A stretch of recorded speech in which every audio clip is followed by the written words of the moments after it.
دا ضروری دی چې زده کوي اوای سیسنی پنیغدی ایجلکه بالغ شونی کی وانخ کده څانه کوله پراشي لسمتا دخیل شي اما یوړ کی والا صرف عمر نه ده کمری کوم 15 دی ایو صرف هغه معیار نه ده هغه سره سره وړ کی دواشي نه مثلا یوړ کی ده هغه 13 عمر ده خو هغه نه لوي دوی نخ کی نور کی سرګان شي هغه سره هغه بالغ شونه ثبتيږي هغه چه ده شیطان دوکا کړه خوب کی دي سره دی بالغ شونه ثبتيږي یا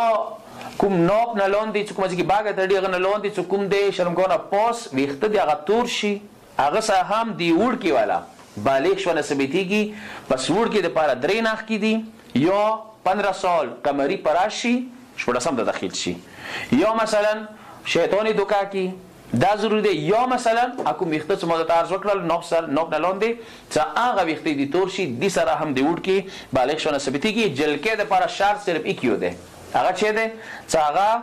مثلا ان کوله قمری پراشي لسم ته داخله شي دي سره د اجر کې بالغه ثبتيږي او دي سره دی باندې روزه واجب المونز واجب ده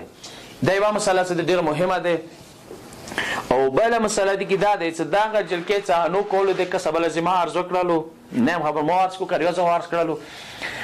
چې دا اجر کې څه کله نو کول شي د ډیره کم وي روزه نشته فورا تر روزه نشي په خوړای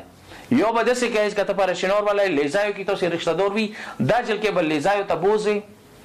انو ریزي په کور دالته پوتیش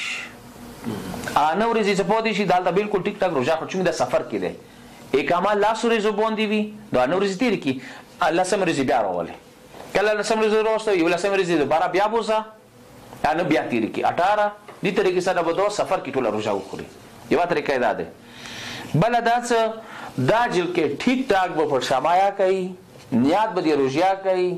و دا بخپل روزه جری ساتي د سیوانه کوڅ سار سبه ودا څه ده نشتا ته یو کو څه دو واډه ده کمزوري ده ټیک ده تو تا یقین ده سی وی بجې 2 بجې دي طبيعت خرابيږي روزه غرزوي و اسلام دا نه کوي چې ته باندې څه تکلیف او چې څنګه توچ تاوای نشي